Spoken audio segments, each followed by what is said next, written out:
Today, a new Sony camera and Martha Stewart? Okay.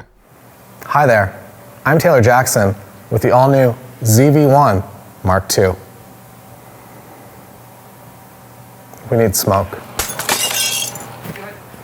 The Sony ZV-1M2, this is the too long didn't watch version of this review.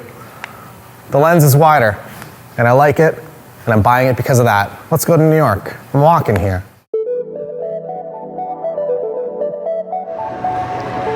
See the CIBC ad?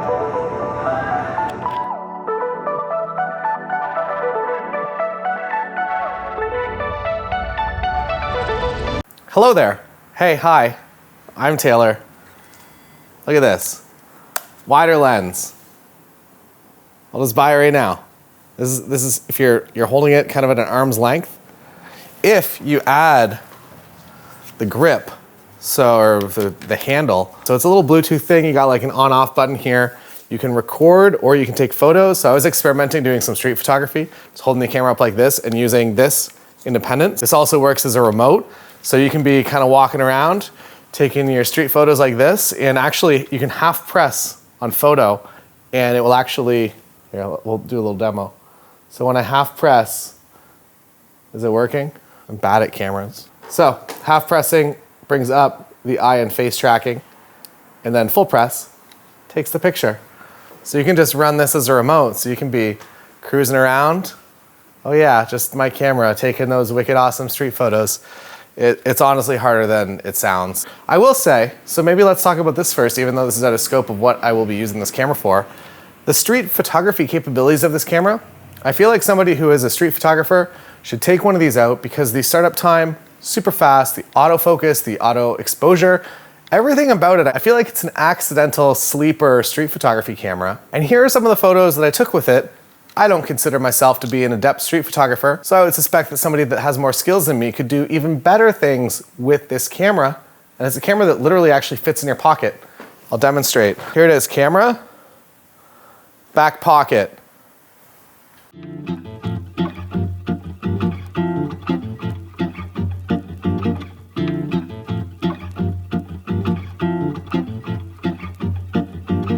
Let's do another angle. The stabilization on this camera is good. I use active stabilization. There's no IBIS, but the active stabilization, which is software, is actually really, really darn good. All the test footage you're seeing, I had active stabilization enabled. And yes, it does give you a little bit of a crop. So in photo mode, your lens is gonna be a little bit wider. This is just arm's distance. And I would say that that's totally fine. So that has active stabilization on it. Arm's distance, I can get more than enough of the scene around here. That was always my struggle with the original version of this camera, as well as every other vlogger camera that any brand has put out, that they're like, we're gonna do a vlogger camera, it's gonna give you all the features you need, and it's gonna start at 28 millimeters. And when you try to handhold it, it's just your face. It's too big.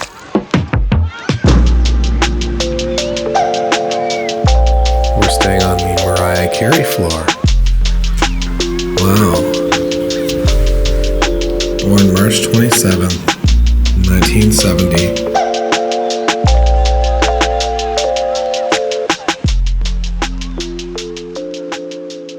You get the 4K 30. I feel like we're a little too wobbly. I'm a little underexposed. What's going on here? For videos, I will record most of my work on 4K 30p. I'm just the happiest with that. You can't do 4K 60, but you can do HD up to 120, which is nice if you want to get some slow motion stuff. I find in regular real life use that especially for the type of content that I'm going to be creating with this, I'm very, very happy with 30 frames per second. There's also a built-in ND filter. Let's go to the streets of New York to show how that helps your life sometimes. ND filters allow you to get your shutter speed a little bit slower to introduce natural motion blur, or in the case of this screen right here in the middle, it's doing some pretty crazy banding because my shutter speed's too high. When you turn the ND filter on, all of a sudden, it just looks nice. And like it should in real life. Takes an SD card, which you probably would have expected. Now, one of the things that you might not expect is an easy way to turn the camera on. So if you have the screen closed like this, and you open the screen, camera turns on, close the screen, camera turns off. How nice is that? Usability, check mark. In terms of turning it off and on, if you are turning it on, by the time that the lens extends, it is ready to go. So let's do a little test here. We're gonna have it off, and we're gonna do 3, 2, 1, camera on, take a picture.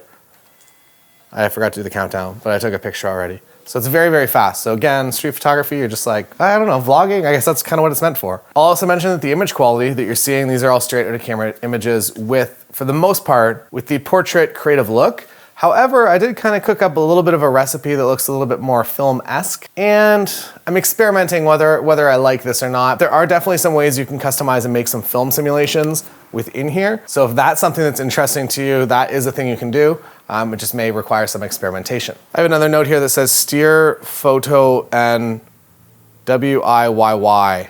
I don't know what that means. Sorry about that. One thing that I do know is that it understands what your face is in the frame. So when you're out vlogging, it understands what your face is, and it understands that that should be the most consistent thing in the scene. So even if things are changing in the background, it's not gonna auto white balance against that and change your skin tone, or it's not gonna go up massively in exposure or down massively in exposure depending on what's happening around you. It knows that your face is the thing that it's supposed to be recording, and it will prioritize that.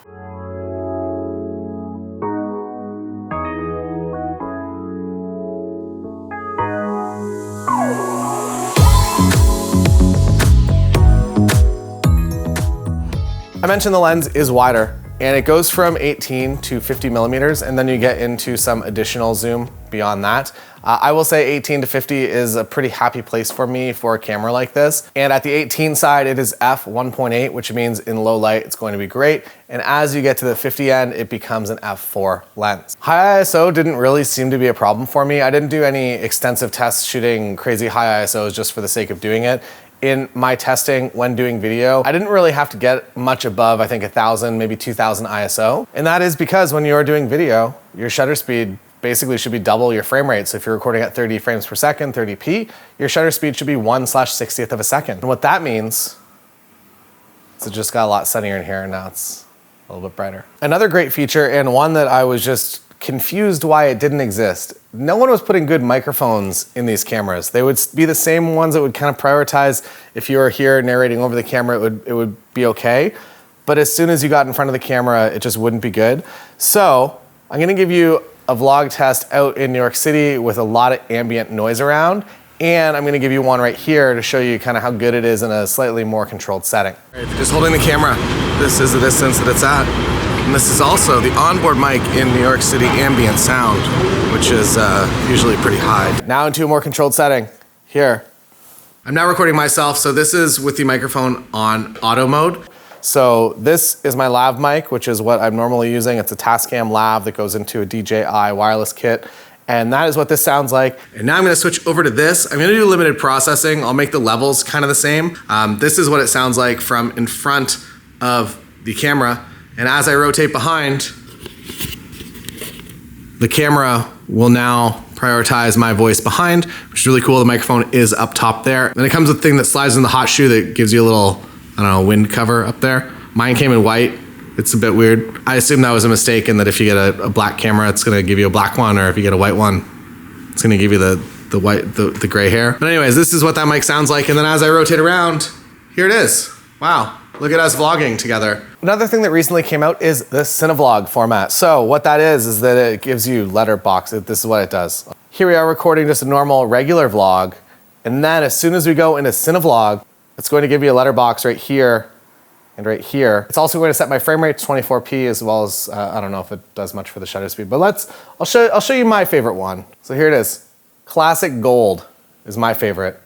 We're now on Classic Gold Cinevlog mode. Pretty exciting stuff here. And as you can see on the screen here, you have some options down here for different color palettes that you can choose if you're interested in that. I think Classic Gold, and I'm always somebody, right now this is actually on auto white balance, but I'm usually somebody that is completely locked to shade white balance on Sony cameras. The auto white balance is getting a lot better, but for a long, long time, it was just not something that I trusted. And I prefer skin tones in shade a little bit better. I'm always white balancing for the skin tone, so typically I'm not going to be recording my face in bright sunlight. And if I am going to be recording in bright sunlight, I'm probably going to be turning away from where the sun is, have the sun at my back, and my face will be in the shade. So I'm white balancing for the shade that my face is in, white balancing for the skin tone. Now, one thing that I'm sad about is that you don't get S-Cinetone, which is my favorite picture profile to record in.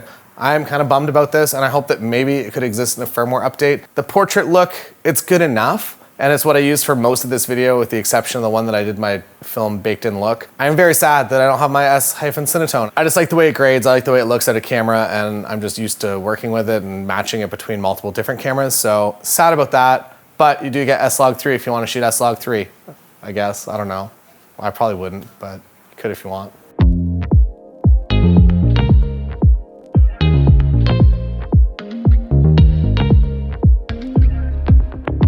Some other fun and exciting physical things you've already seen: fully articulating screen, so you can face it forward, and you can vlog while seeing yourself, which is great. You also get a mic jack, which is nice. You can barely see that. Wait, you have product showcase mode. So as an example, right now, my Sony A7R Mark V, if I hold a product up, it doesn't care. There's a face in the scene. It's going to continue to focus on the face until I cover my face entirely with the product. Then it'll finally be like, oh, you want to focus on the product. Product showcase mode is just a button on the touchscreen that you hit. I'll show you where it's at. We're gonna try to do this in backwards. So you hit the button. Did I get it? Oh yeah. So you put the product wherever it's gonna be. I have no product to show you. So you put the product here and you start showing it around. And look at that. It's gonna focus on the product and it's gonna ignore my face a little bit, knowing that I'm here to show you a product. And I hope that that worked because I'm looking through an LCD that's looking through the LCD. But I have faith that it worked because it worked in the past. Also, this thing has a little tripod. If you want a little tripod, it's nice.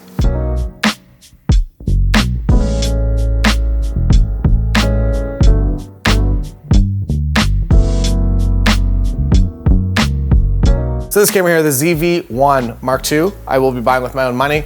It is going to be an incredible camera just to have in my bag. So I am a professional photographer out there working in the real world. And to have this as a second camera, just essentially for my vlog content. Sometimes I try to bring my A7 IV and use that as a vlog camera, but it's a little large. This fits easily in a bag, and it does pretty much everything that I would need from just kind of that vlog cam when I'm out there doing a real job to bring some content to you here on the YouTube. It goes a little bit more in depth into my process. If you're interested in more of that, I have a lot of wedding days that you can come with me to and you can take some pictures alongside me, as well as just this massive tutorial that just came out a few days ago. So if you're interested in watching a 2.5-hour free tutorial on wedding photography, come on through. Links here. And also one last thing to mention, the Focal AI website creator is out now. So if you're interested in building your own photography website in under a minute, if you have the photos ready to go, it will AI write you an About Me section. You can obviously edit it, but it's fully customizable. And not only is it gonna make you a beautiful website, both on desktop as well as mobile and on tablets, but it also comes with a full booking system as well. So if you're interested in actually just sending contracts, getting payments all within one place, combining all of your subscriptions into one spot rather than paying for a web host as well as a payment processor, a CRM solution, and also a gallery service. If you're interested in just using our simple galleries, Focal has the ability to do that as well. So all in one spot. You can get started for free right now if you want. You can begin. This is what your website could look like in just a few minutes. So check that out, build that if you're interested. And the first month is $5. So if you're interested and you build the website and you're like, that looks pretty nice, I'd like to actually see the back end and go a little bit more into it. First month is $5. I am a part owner in the company Focal, and that's all I have to tell you. But if you're interested in coming to Banff in Canada to do some wedding pictures, I got some stuff for you too. Actually, I don't, but Focal does. We're doing Not a Conference, Banff. Again, we did this last year. It was amazing. You can come out, you can take some wedding pictures if you want, and hang out with us on the Focal team. So you get your choice. You can get website, AI built, happy times, or you can come and hang out in Banff with us. Take some pictures. We set up shoots for you, portfolio building. It's a nice time. Thanks for watching. Any questions about this camera, put them in the comments below. And I'll see you again next time. And there it is, the Sony ZV. You forgot about the intro. Why are we in this theater? Sony ZV-1 Mark II, an incredible camera, the best tool. Look at how small it's a nice time. Can we fade the lights out? Keep going. Goodbye.